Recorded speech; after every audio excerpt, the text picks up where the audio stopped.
bienvenue sur ma chaîne YouTube. Je m'appelle Marie-Josée Bergeron, spécialiste en peinture acrylique et en technique mixte. Dans cette capsule, je vous parle de l'outil Jelly Press pour faire des impressions à partir de cet outil et simplement de la peinture et des feuilles blanches. On commence maintenant.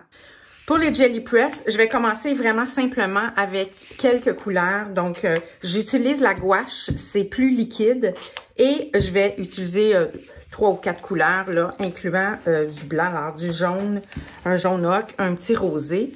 Et j'ai des rouleaux avec une base en métal qui sont assez solides, plus solides que ceux en caoutchouc, mais vous pouvez prendre un ou l'autre sans problème. Et le but, c'est vraiment de créer une première couche. Là, j'ai mis beaucoup de peinture. C'est de mettre moins de peinture pour créer une couche assez mince de peinture qui va couvrir l'ensemble du pad Jelly.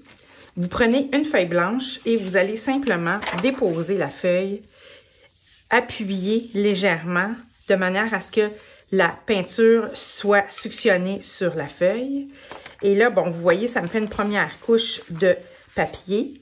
Donc, le papier a absorbé pas mal de peinture. Je vais ajouter un petit peu de peinture ici et du blanc dans le but de faire une couche un peu plus mince.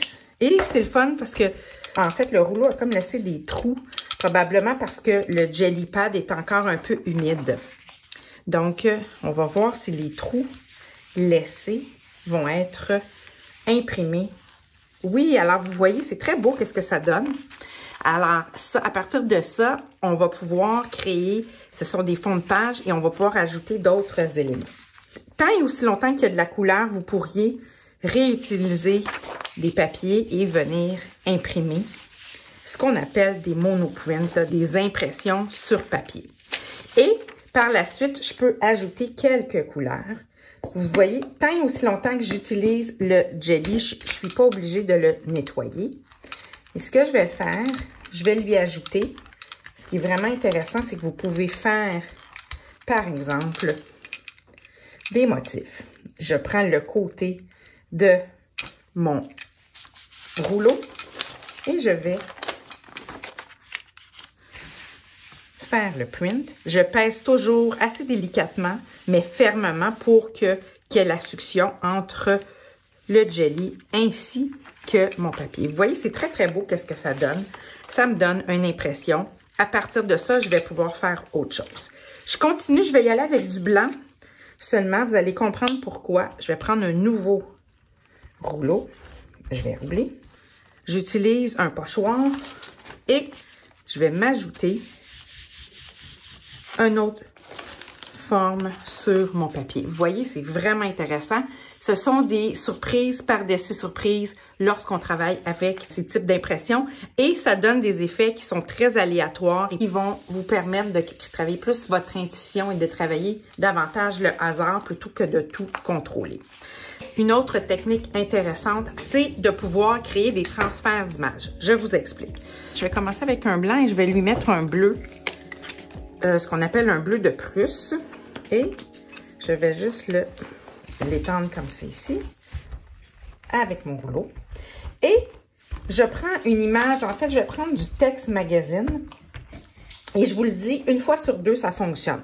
L'idée, c'est de pouvoir imprimer l'écriture sur mon papier que je vais utiliser. Alors, je mets une légère pression afin que le lettrage, la typographie viennent s'imprégner dans la peinture. On laisse un petit peu de secondes. Et là, c'est pas encore prêt. Parfois, ça fonctionne assez facilement. Ça dépend toujours de l'épaisseur de peinture que nous allons mettre sur notre pad. Et là, est-ce que ça marche? Peut-être que oui. Tout de suite, j'enlève le papier et je vais prendre mon papier blanc. Ça risque d'être très subtil, mais je pense que ça va fonctionner. Donc, je frotte avec ma main, la paume de ma main. Et oui, ça a fonctionné. Donc, vous voyez, l'écriture qui était sur le papier magazine a légèrement imprimé sur mon papier. Comme je vous dis, des fois ça fonctionne, des fois ça ne fonctionne pas. Ce qui est intéressant avec cette portion ici, c'est que je pourrais ajouter un petit peu de blanc et venir, encore une fois, travailler avec un pochoir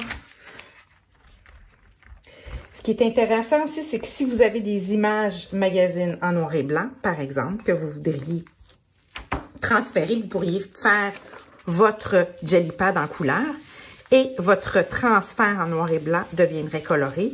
Et vice-versa, si vous avez une image couleur, on va essayer de mettre une couleur un peu plus neutre.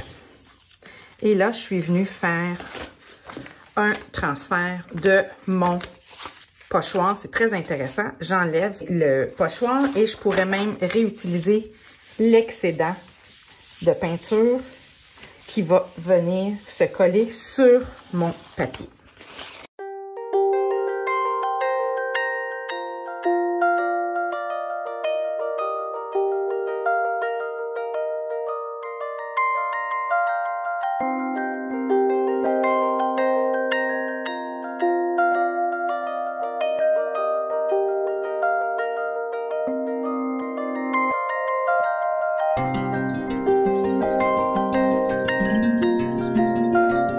Voici une idée pour commencer à dompter un peu la toile blanche avec vos papiers que vous avez fait de monoprint avec le Jelly Press. Bien, vous pouvez commencer à prendre quelques retailles.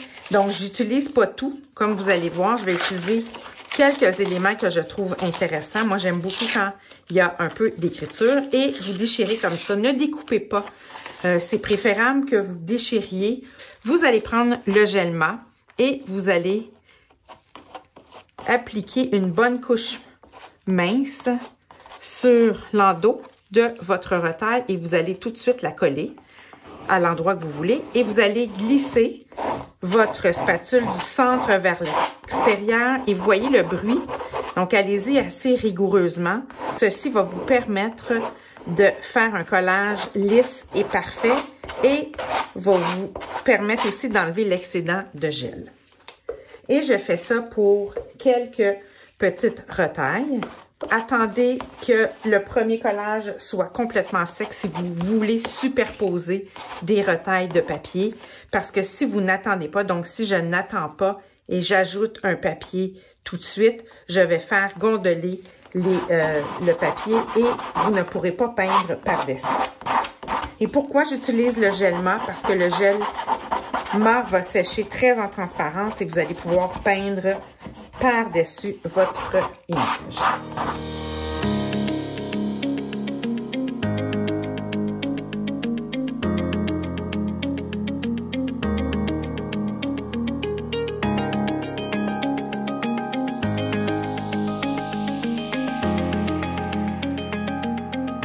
Vous voyez, j'en ai fait quelques-uns. Je laisse des espaces blancs parce que je veux m'ajouter quelques éléments graphiques.